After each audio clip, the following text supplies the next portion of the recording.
నమస్తే welcome to స్వతంత్ర news నేను సోనియా బుల్టన్ల ముందుగా హెడ్లైన్ చూద్దాం నేడు ఉండవల్లికి చంద్రబాబు సిఐడి కార్యాలయానికి వెళ్లిన టీడీపీ అధినేత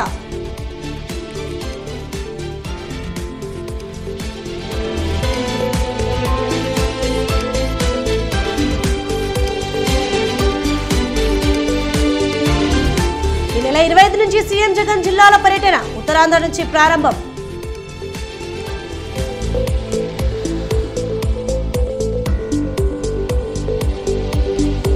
ప్రభుత్వంతో చర్చలు విఫలం సమ్మె కొనసాగిస్తున్న అంగన్వాడీలు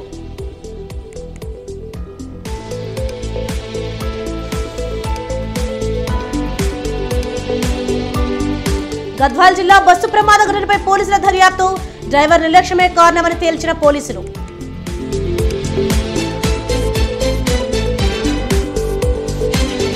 రాజ్భవన్ లో ఘనంగా సంక్రాంతి వేడుకలు సంక్రాంతి శుభాకాంక్షలు తెలిపిన తమిళిసై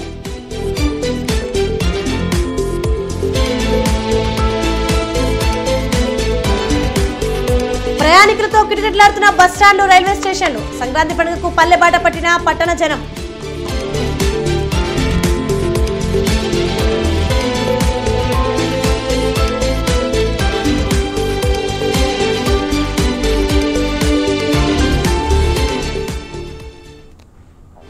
సంక్రాంతి పండుగ నేపథ్యంలో పట్నం ప్రజలు పల్లెబాట పట్టారు. పండుగను కుటుంబ సభ్యులతో జరుపుకునేందుకు సొంతూళ్లకు పయనమయ్యారు. దీంతో తెలుగు రాష్ట్రాల్లో బస్ స్టేషన్లు రైల్వే స్టేషన్లు ప్రయాణికుల రద్దీతో కిటకిటలాడుతున్నాయి. సంక్రాంతి పండుగ కావడంతో గ్రామాలకు వెళ్లేందుకు నగరవాసులు బస్టాండ్లకు క్యూ కడుతున్నారు. దీంతో ఎంజీబీఎస్ తదితర బస్టాండ్లు ప్రయాణికులతో నిండిపోయింది. ప్రయాణికులతో జేబీఎస్, ఎంజీబీఎస్, ఉప్పల్ బస్టాండ్లు పలు జంక్షన్లు కిక్కిరిసిపోయాయి. ప్రయాణికుల రద్దీని ఆర్టీసీ సిబ్బంది కంట్రోల్ చేయలేకపోతున్నారు.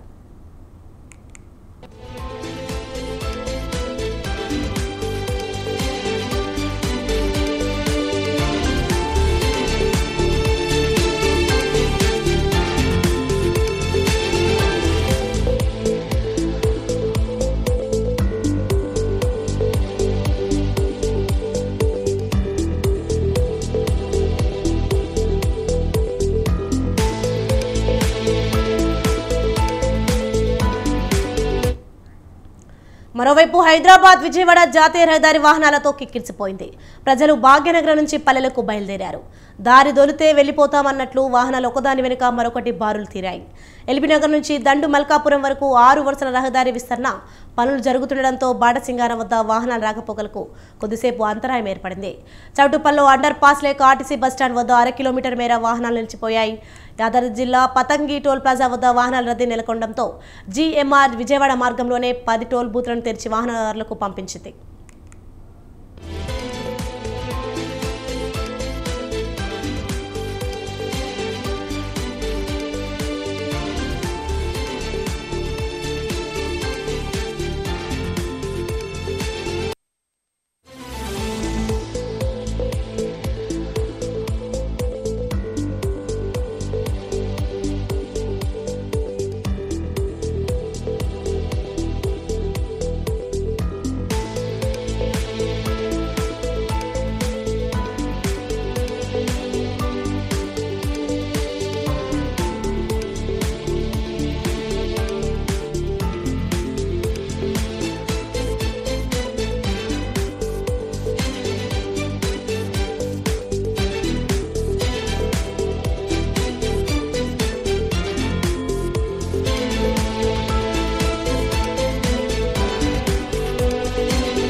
ఇదే అంశంపై ఎంజీబీఎస్ లో ప్రయాణికుల రద్దీపై మా ప్రతినిధి విశాల్ లైవ్ లో మరింత సమాచారం అందిస్తారు. విశాల్ చెప్పండి, సంక్రాంతి సందర్భంగా వాహనాల రద్దీ తీవ్రంగా కనిపిస్తుంది, దీనిపైన అప్డేట్స్ ఏంటి? రైట్ సోని, సంక్రాంతి పండుగ సందర్భంగా కూడా బస్టాండ్ల దగ్గరనే మొదలైంది. మనం ప్రస్తుతం జేబీఎస్ దగ్గర ఉన్నాము. ఇక్కడ ప్రయాణికులందరూ కూడా వరుస హాలిడేస్ రావడంతో బస్టాండ్ల దగ్గరికి క్యూ కట్టారు. ముఖ్యంగా ఈ నిన్నటి నుంచి ప్రభుత్వం హాలిడేస్ని ప్రకటించింది. దీంతో ఎప్పుడెప్పుడు తమ సొంత ఊర్లకు వెళ్దామా అనేందుకు ఒక ఒక ఉత్సాహంతో ప్రయాణికులందరూ కూడా బస్టాండ్ల వైపు క్యూ కడుతున్నారు. ప్రస్తుతం మనం జేబీఎస్ బస్టాండ్ దగ్గర ఉన్నాము. కరీంనగర్, సిద్దిపేట, మెదక్, మంచిర్యాల, గోదావరిఖని ఇలా దాదాపు ఉత్తర తెలంగాణ జిల్లాలన్నిటికి కూడా ఇక్కడ జేబీఎస్ నుంచే ప్రయాణికులందరూ వెళ్తుంటారు. ఇక ప్రయాణికుల కోసం ప్రయాణికులకు ఎటువంటి ఇబ్బంది రాకుండా ఈసారి తెలంగాణ ఆర్టీసీ 4484 పైగా బస్సులని ఈసారి ప్రత్యేకంగా వేసింది. అయితే గత ఏడాది సంక్రాంతికి 1,21,00,000 మంది ప్రయాణం ఈ ఆర్టీసీ బస్సుల ద్వారా చేశారు. అయితే ఈసారి మహిళలకు ఉచిత బస్సు ప్రయాణం ఉండడంతో ఈసారి ఈ సంఖ్య మరింత పెరిగే అవకాశం కూడా ఉంటుంది. ఇక జేబీఎస్ దగ్గర మాత్రం ప్రయాణికుల రద్దీతోటి పండుగ సందడంతా కూడా మనకి బస్టాండ్ల దగ్గరనే కనిపిస్తుంది. మనం విజువల్లో కూడా చూసుకోవచ్చు. ప్రయాణికులు ఎప్పుడెప్పుడు తమ సొంత ఊళ్ళకి వెళ్దామా అన్నట్టు కూడా బస్టాండ్ల దగ్గరికి క్యూ కడుతున్నారు.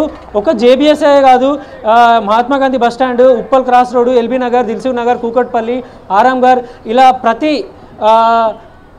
ప్రతి జంక్షన్ల దగ్గర, ప్రతి ప్రధాన జంక్షన్ల దగ్గర కూడా మనకి ఇటువంటి రద్దీయే మనకి కనిపిస్తుంది. ఈసారి 4484 బస్సులు వేసినామని ఆర్టీసీ చెప్తుంది. కానీ ఇది గత ఏడాదితోటి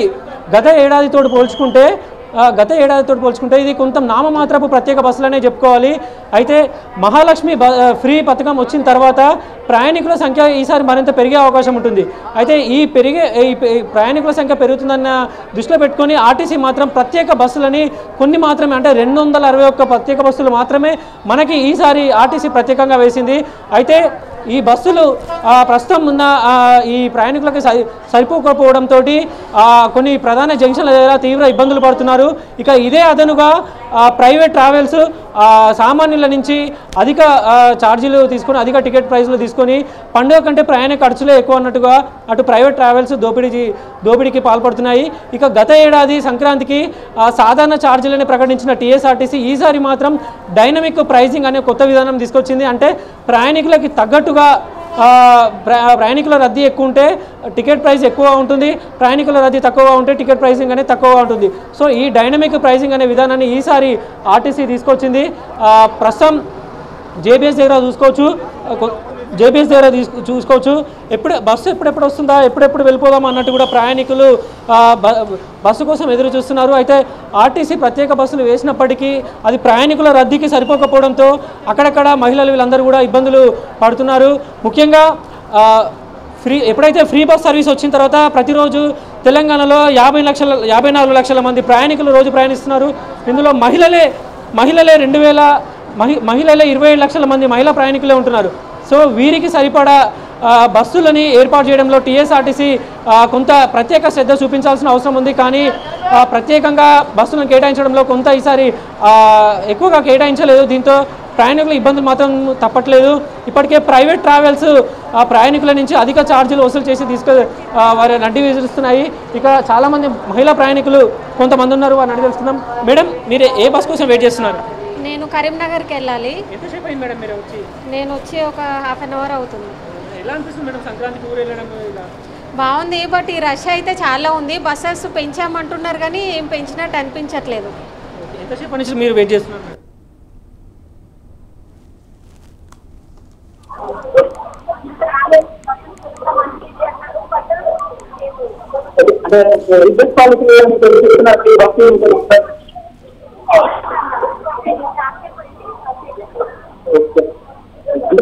సంక్రాంతికి ఎలా అనిపిస్తుంది?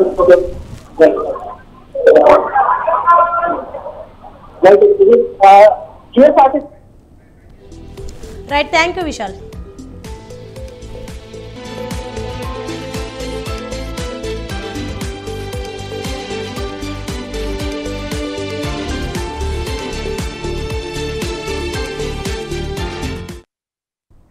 బ్రేకింగ్ న్యూస్ చూస్తున్నాం. రంగారెడ్డి జిల్లా రాజేంద్రనగర్ పరిధి అత్తాపూర్లో విషాద ఘటన చోటు చేసుకుంది. ఇంటిపై పతంగి ఎగిరేస్తుండగా విద్యుత్ తీగలు తగిలి 11 ఏళ్ల బాలుడు తనిష్క్ మృతి చెందాడు. బాలుడి మృతితో తల్లిదండ్రులు కన్నీరు మున్నీరుగా విలపిస్తున్నారు. ఘటనా స్థలాన్ని పరిశీలించిన పోలీసులు కేసు నమోదు చేసి విచారణ చేపట్టారు.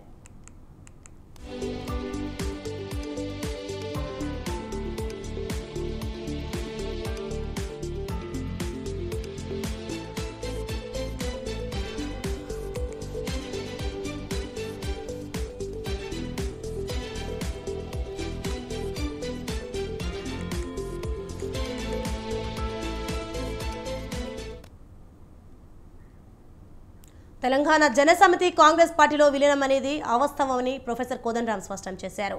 ఎన్నికల ముందు కాంగ్రెస్ పొత్తుల చర్చలో 2 ఎమ్మెల్సీలు కేటాయిస్తామని హామీ ఇచ్చారన్నారు. సీఎం రేవంత్ రెడ్డి ఎమ్మెల్సీ ఇస్తామని ప్రకటన చేశారని, మంత్రివర్గంలో స్థానం మీద చర్చ జరగలేదన్నారు. కాంగ్రెస్ ప్రభుత్వం నెల రోజుల పాలన బాగుంటుందన్న ప్రొఫెసర్ కోదండరాంతో మా ప్రతినిధి రాజు ఫేస్ టు ఫేస్.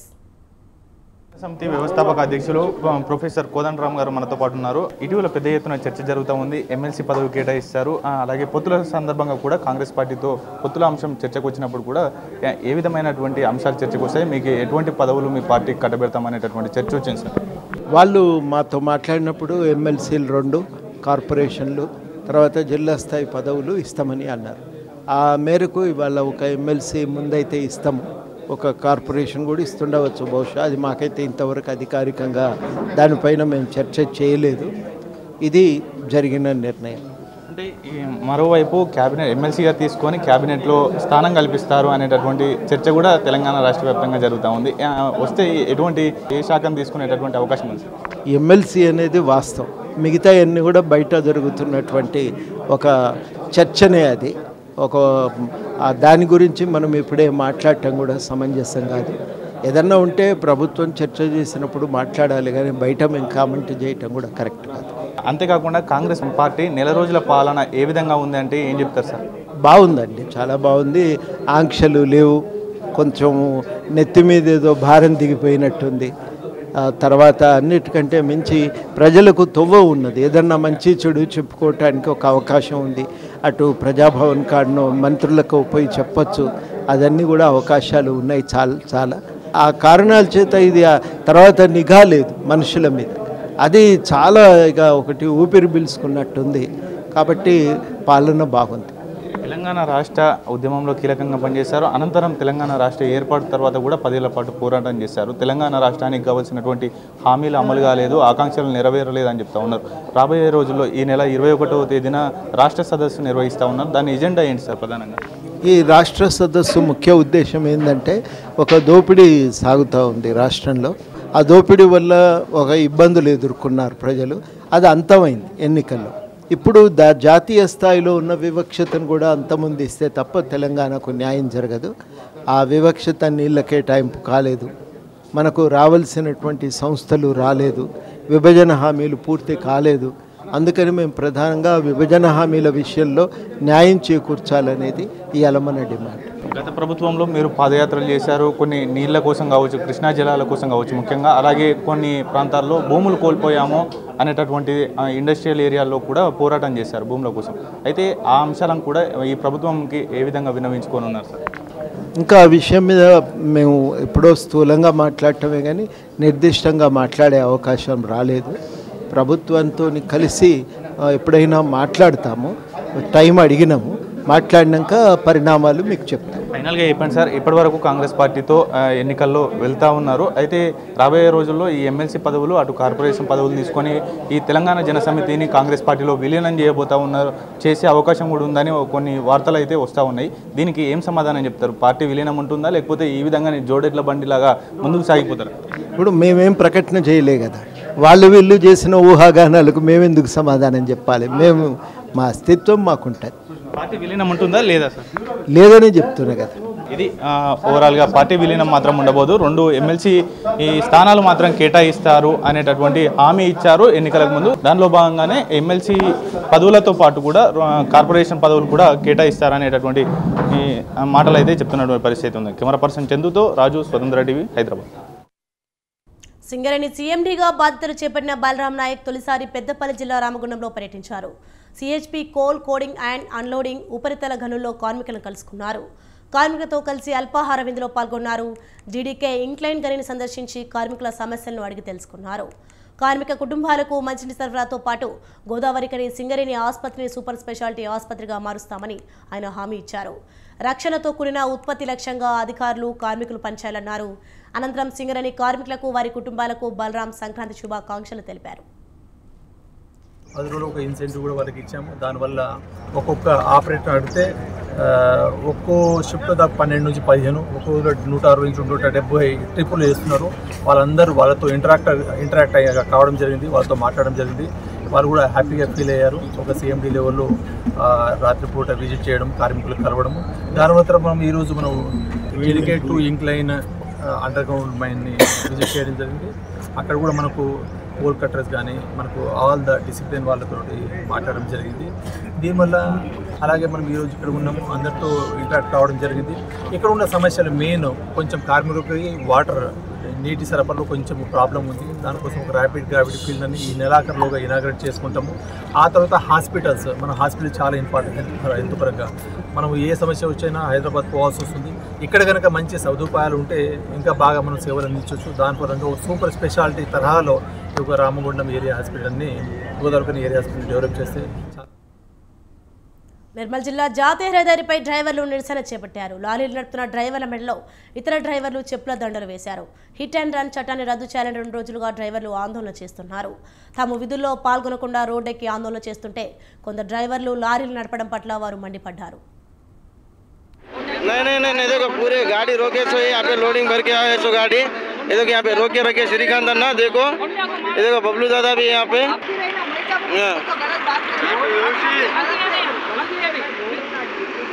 गाड़ी सब जन रोकने के बाद कोई कैसा जाते रहे भाई तुम लोग. అయోధ్య రామ మందిర ప్రారంభోత్సవానికి వెళ్లకూడదని కాంగ్రెస్ నిర్ణయించుకుంది. నిర్మాణం పూర్తి కాని రామాలయం ప్రారంభోత్సవం ఎన్నికల కోసమేనని కాంగ్రెస్ మండిపడుతోంది. అసంపూర్తి ఆలయ ప్రారంభం ధర్మం విరుద్ధమని ఈ విషయాన్ని 4 శంకరాచార్యులు ప్రకటించారని కాంగ్రెస్ తెలియజేస్తోంది. భద్రాద్రి రాముడికి కేంద్రం ఏం చేసిందని కాంగ్రెస్ ప్రశ్నిస్తోంది.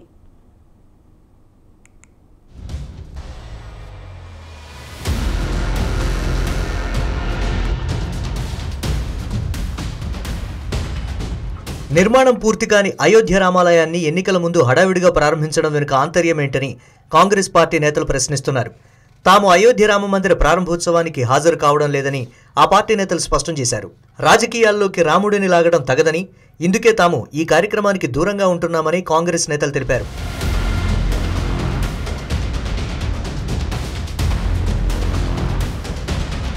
కాంగ్రెస్ హిందూ ధర్మాన్ని వ్యతిరేకిస్తోందని బీజేపీ విమర్శలు మొదలుపెట్టింది. దీంతో బీజేపీ ప్రచారాన్ని గట్టిగా తిప్పికొట్టాలని కాంగ్రెస్ డిసైడ్ అయింది. ఇందులో భాగంగా మతం కావాలా, ప్రజా సమస్యలు కావాలా తేల్చుకోవాలని ప్రజలకు పిలుపునిచ్చింది. ఢిల్లీలో జరిగిన లోక్సభ ఎన్నికల సన్నాహక సమావేశంలో, ఇండియా కూటమి సమావేశంలో ఇదే విషయాన్ని కాంగ్రెస్ తెలియజేసింది.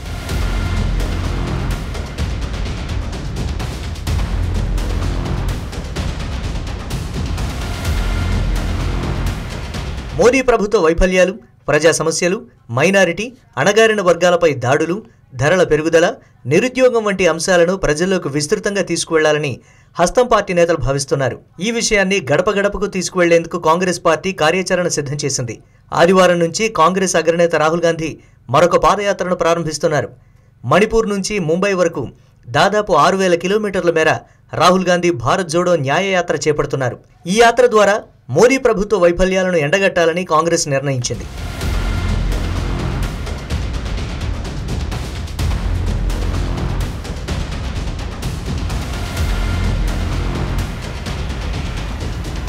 అయోధ్య రామాలయ విషయంలో కాంగ్రెస్ తొలుత సైలెంట్గా ఉంది. అయితే ఈ అంశాన్ని ఎన్నికల్లో తనకు అనుకూలంగా మార్చుకునేందుకు బీజేపీ ప్రయత్నిస్తున్నట్లు తెలియడంతో కాంగ్రెస్ దూకుడు పెంచింది. తెలంగాణ నేతలు సైతం బీజేపీ రాజకీయాలపై గళం విప్పుతున్నారు.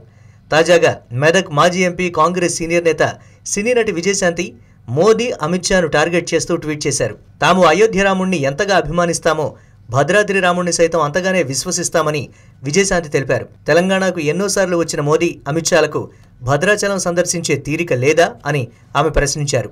భద్రాద్రి శ్రీరామునిపై బీజేపీ అగ్రనేతలకు భక్తి లేదా అంటూ నిలదీశారు.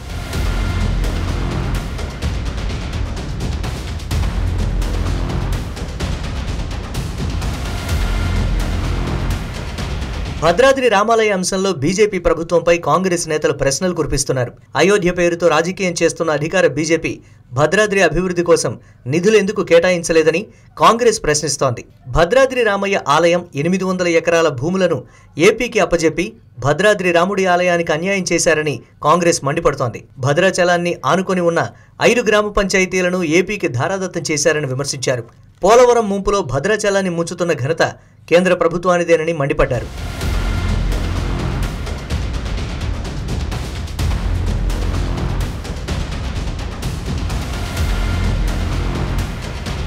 అయోధ్య రాముణ్ణి బీజేపీ రాజకీయాలకు వాడుకుంటే భద్రాద్రి రాముడు ప్రచారంతో తిప్పికొట్టాలని కాంగ్రెస్ భావిస్తోంది. దీంతో పార్లమెంటు ఎన్నికల్లో రాముడి పేరుతో రాజకీయం తప్పదేమో అనిపిస్తోంది.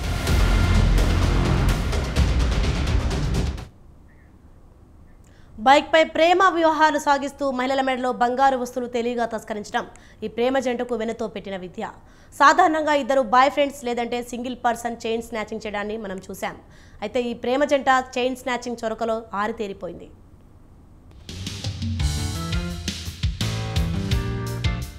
నల్గొండ జిల్లా దేవరకొండ మండలం మరిగూడ పోలీస్ స్టేషన్ పరిధిలో చైన్ స్నాచింగ్ ఘటన ఆశ్చర్యానికి గురి చేస్తోంది. ప్రేమ జంట బైక్ పై తిరుగుతూ చైన్ స్నాచింగ్ కు పాల్పడుతోంది. ఈ క్రమంలో ఓ మహిళ బంగారు ఆభరణాన్ని దొంగలు తస్కరించారు. దీన్ని గమనించిన స్థానికులు చోర్లను వెంటాడినా ప్రయోజనం లేకపోయింది.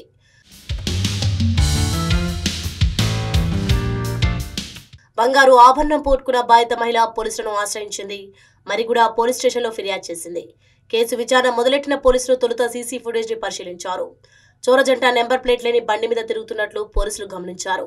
నల్గొండ జిల్లాలోని అన్ని పోలీస్ స్టేషన్లకు ఈ సమాచారం అందించారు. దేవరకొండ డీసీపీ నేతృత్వంలో పోలీసులు 4 ప్రత్యేక బృందాలుగా ఏర్పడి ఈ చోర జంట కోసం అన్వేషణ సాగిస్తున్నారు. ఒక చైన్ స్నాచింగ్ మనకు మరిగూడ లిమిట్స్ లో రిపోర్ట్ అయింది.